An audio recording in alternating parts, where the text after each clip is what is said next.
The story behind the recording of Under Pressure is conflicting at best, but what started out as a friendly collaboration between David Bowie and Freddie Mercury quickly turned into a battle of wills and egos. Today we're uncovering the behind-the-scenes rivalry and drama between Queen and Bowie when they recorded Under Pressure. This is the story of how David Bowie turned a casual jam session into a #1 single, and how the members of Queen set aside their egos for the greater good of the song. But before we get started, subscribe to our channel Weird History, leave a comment, and let us know what your favorite Queen or Bowie song is. Sometime around July of 1981, David Bowie found himself at Mountain Studios for the second time. The first time he was there was in September of 1978, when he and Brian Eno recorded several songs for the album Lodger. While Queen was in the middle of recording their 10th album, Hot Space, Bowie was booked at Mountain to write and record lyrics for Cat People, Putting Out the Fire, over music Giorgio Moroder had already written. Moroder was also in the studio to produce the track. Being in close proximity to each other in such a remote part of the world made it inevitable that the five musicians were going to meet. According to Peter Hintz, former head of Queen's road crew and years earlier Mick Ronson's roadie during the Ziggy Stardust tour, Queen's drummer and Bowie fanatic Roger Taylor had invited his idol to the studio out of mutual admiration. When Bowie arrived at the studio to visit the band, it was suggested that Bowie add background vocals to one of the tracks Queen was working on for Hot Space. The track was called Cool Cat, but Bowie's backing vocal never made it to the final mix. Yes, it was recorded, and you can find a rough lo-fi mix in all of its bootleg glory on YouTube, but Bowie disliked it so much he told Queen he wasn't satisfied with it and asked them not to use it. Bowie's last-minute request set back the release of Hot Space, but coincidentally, the aborted collaboration sparked something greater. That Cool Cat session birthed Under Pressure. What happened with David Bowie with Pressure? Nothing. We just went into the studio, did the song, and out it came. It was no big... No, but I mean, wasn't there this whole drama about him taking his name off of it or wanting to not be... No, that was something else. He did sort of like backing vocals on one of my songs that was on the album then. That's not Under Pressure, that's another one. Right.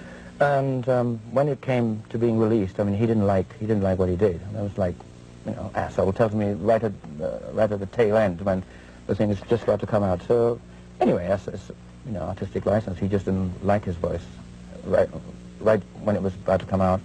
And I said, fine. I said, it's quite easy. All I do is erase his vocal, and out it came. It wasn't like he didn't do a very in-depth vocal at all. It was just a background. It was just background vocals. So I mean, he just didn't. Do you think it was petty? I mean, do you think it was unnecessary? Whatever. I think it was unnecessary, but I mean... Are you not speaking to each other anymore? Always speaking. It's just we're in different parts of the world, and... No, I'm not one of those bitchy queens that you like to... No. It's just... No, he's all right. He's okay. How did you happen to work with him in the first place? Well, I mean, we were friends from a long time back, and we were in Montreux in Switzerland. We own a studio there, so we were working on it, and he lives there. He just happened to be there, and he kept coming to the studio, listening to our tracks, and we were jamming to some of his old songs and things. And then one day one night we were having dinner, and after that we were going back into the studio to carry on with the session, and it just happened. He just said, oh, why don't we just fool around and get something started and see what happens? And, you know, we started playing on the piano, and the rest of the band were there, and we started putting something down, and Under Pressure started to build. Space, but coincidentally, the aborted collaboration sparked something greater. That Cool Cat session birthed Under Pressure. When Bowie initially came down to the studio to meet Queen at Mountain Studios and presumably dig into a recording of Cool Cat, everyone thought picking up some instruments and running through a handful of songs would be a very good way to feel each other out musically. They started out doing cover versions of their own music. It's what you like to call a rock and roll moment. Both bands were just messing around playing each other's songs. Bowie said the jam session was totally spontaneous and peculiar. Don't forget Bing Crosby. All right, forget Bing Crosby. How did this collaboration come about? Again, that was through Dave Richards, the engineer at the studio. I was in town in Montreux doing some other work there. And because I believe that Queen have something to do with the studio on a business level. I think it's their studio or something like that. And they were recording there, and David knew that I was in town and phoned me up and asked me if I'd come down and if I'd like to go down and see what was happening, so I went down. And these things happen, you know, suddenly you're writing something together, and it was totally spontaneous. I mean, it certainly wasn't planned. It was peculiar. After playing other people's songs for fun, Bowie said, "This is stupid, why don't we just write one?" While it has been said time and time again by everyone involved that Under Pressure came out of thin air, that's not entirely true. The bones of Under Pressure were around well before Bowie swung by Mountain Studios. Roger Taylor actually wrote a song called Feel Like, which sounds an awful lot like Under Pressure. If you do a little digging online, you'll find a demo. Neither Bowie or any member of Queen admitted to Under Pressure being the byproduct of Feel Like, but if you compare the two songs, it's safe to assume that at some point they were hashing out ideas for an original. A member of Queen mentioned Roger's tune that they had demoed earlier, which was Feel Like. The only thing missing from the Feel Like demo were finished lyrics and John Deacon's now famous bum bum bum bum bum bum bum bass line. We'll dig into the lyrics in just a minute, but first, let's get to the bottom of John Deacon's hypnotic bass riff on Under Pressure. Its origins are just about as confusing as the origins of the song itself, but here are just a few versions of that story. Roger Taylor said Deacon created the bass line and that he was incessantly tooling around with the riff during the Hot Space sessions well before the impromptu jam with Bowie.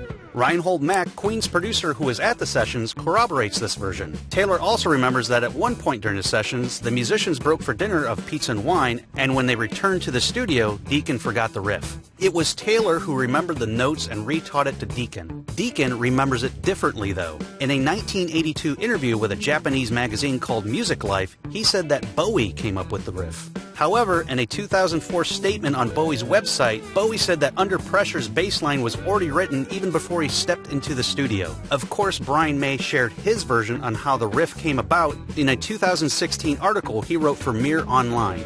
May agrees that all 5 musicians all went out to a restaurant and drank lots of wine. But then the story takes a hard left turn. When the musicians reassembled in the studio, May claims Bowie asked Deacon if he remembered that bass line he had been riffing on before breaking for dinner. May said Deacon began to play back the riff, but Bowie instructed the bass player to stop and said, "No, it wasn't, it was like this." Then Bowie calmly walked over to Deacon and physically stopped him from playing the bass line. At that point, Bowie corrected Deacon, or instructed, depending on how you look at it, on how he remembered it, which according to May was notably different from Deacon's original riff.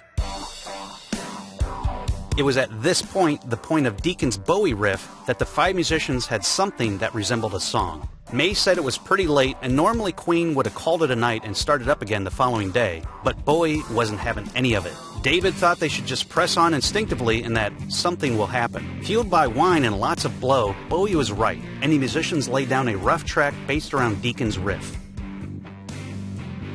While David Bowie claims Under Pressure was written and recorded in one 24-hour session on his website, they actually broke for the night after the 5 musicians recorded the basic track and their guide lyrics. Before they all left Mountain Studios, they titled the rough mix People on Streets, because those words appeared among the initial lyrics. Brian May said he was excited about the tune and thought of some new ideas for it that he wanted to experiment with during the following day's session. May said those ideas were nixed when he arrived at the studio the next day. David showed up to the studio first and said he wanted to take the track over. Everyone backed off, and Bowie put down a lyric which was now focused on the Under Pressure part of the existing lyric. With Bowie officially at the helm, he also retitled the song. If you think the origin of the bass line to Under Pressure is controversial, the evolution of the song's vocals are even murkier. According to Brian May in Is This Real Life? The Untold Story of Freddie Mercury and Queen, the final lyrics were created evenly between Bowie and Mercury. Some of these improvisations, including Mercury's memorable introductory scatting vocal, would endure on the finished track. Bowie also insisted that he and Mercury shouldn't hear what the other had sung, swapping verses blind, which helped give the song its cut and paste feel. Bowie cheated though. While it was his idea for the 2 singers not to listen to each other, Bowie snuck into the control room while Reinhold Mack was mixing at the desk. Mercury was furious and blew up at Mack. Freddie and David locked horns, but that's when sparks fly, and that's probably why it turned out great. Peter Hintz observed the same unspoken strain in the air. In some ways, I think David took over a little bit, which caused a few tensions, but that's how you get great music.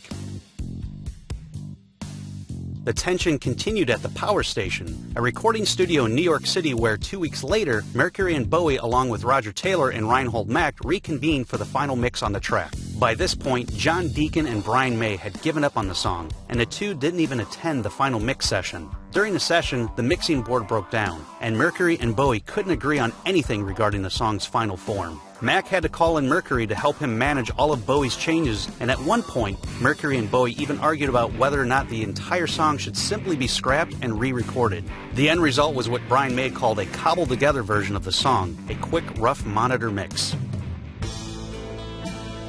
When Queen released Under Pressure on October 26, 1981, it was an immediate hit, their first being Bohemian Rhapsody in November of 1975. Queen's timing couldn't have been better or luckier. With the release of Under Pressure as a 6-month advance single for Hot Space, Queen was able to raise expectations with an iconic rock anthem, but what was ultimately a disappointing album that amounted to nothing more than synthetic dance music. Without Under Pressure, fans accustomed to Queen's pure rock probably wouldn't have taken a chance on the lightweight Hot Space. Bowie's timing couldn't have been better either, especially since he was close to blocking the release of the song after he said he wasn't happy with the finished version, claiming it stood up well as a demo but required more work, specifically with the lyrics. During the recording of Under Pressure, Bowie was in the market for a new label. He was reportedly frustrated with RCA and was thrilled when the label didn't reap the benefit of the song since it was a release on Queen's label, EMI. Thanks in part to the success of Under Pressure, Bowie signed with EMI the following year.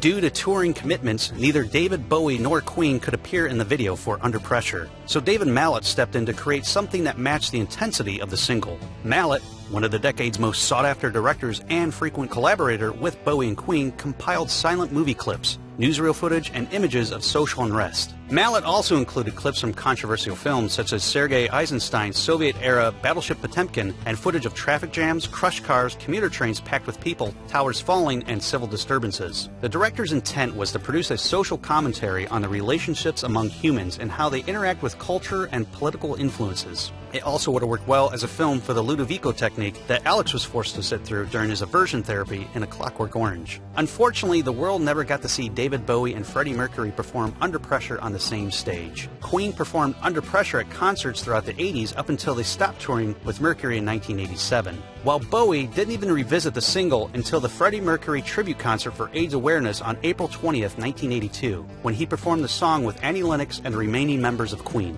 Under Pressure was a song about frustration, strife, and the unpleasantness of the human condition, ironically fueled in part by those very same things. You have to ask yourself, would this song be as good if there wasn't friction between Bowie and Queen in the studio? If all 5 members of the band got along perfectly, they might have produced something light and silly like Fat Bottom Girls or Bicycle Race. Instead, we got a rock duet with substance and a message that has stood the test of time. What do you think of Under Pressure? Would it have been as great if Bowie didn't take the reins? Let us know in the comments below, and while you're at it, check out some of these other music stories in our weird history.